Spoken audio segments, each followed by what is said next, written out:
She has this message for Dakara's parents. Yo soy madre, entiendo a la madre, entiendo al padre. Yo soy I am a madre. mother. I understand her mother and father. I have children. I hope God gives them strength through this difficult situation.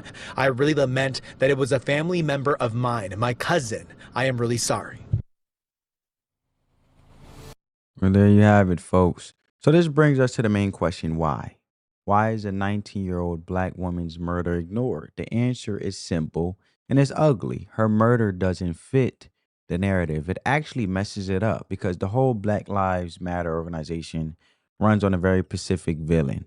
Systemic racism, usually a white cop or a white um, vigilante, and their mission is about fighting violence inflicted on black communities by the state and vigilantes.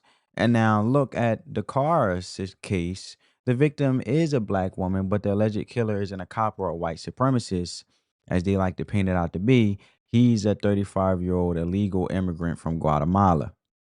And this is one fact shatters their whole framework because the Black Lives Matter movement has tied itself to the cause of open borders and immigrant rights. But the larger issue is the system that allowed this man to stay in the country. He was arrested for a DUI in April by federal park police, but was released. The county executive pointed fingers at the federal police for letting him go, as you heard in the clip. And while that's partially true, here's what they're not telling you. Even if this man has been taken to a local jail, it likely wouldn't have changed anything. Why? Because Prince George County is a sanctuary county.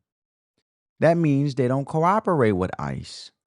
So even if ICE had filed a detainer, the local jail wouldn't have honored it. That's the loophole. Illegal immigrants who commit crimes in sanctuary areas basically fall through the cracks. Park police don't have immigration enforcement authority, and local jails refuse to work with ICE. So this man was essentially untouchable until it was too late. If the so-called pro-black voices scream for justice for Dakara, they'll have to admit their own ideology failed. And they'll have to admit that sanctuary policies, the very thing they fight for, put her life at risk. And that's bad for business. So they choose silence. And they throw Dara Thompson and her family under the bus to protect their political project. These groups aren't pro-black. They are pro-Democrat. In this case, don't serve the Democratic narrative. And the story of Dara Thompson was preventable. It didn't have to happen, yet here we are. A young life was cut short. A family is broken and her memory is being ignored by the very people who shout the loudest about black lives. And their silence is a calculated political decision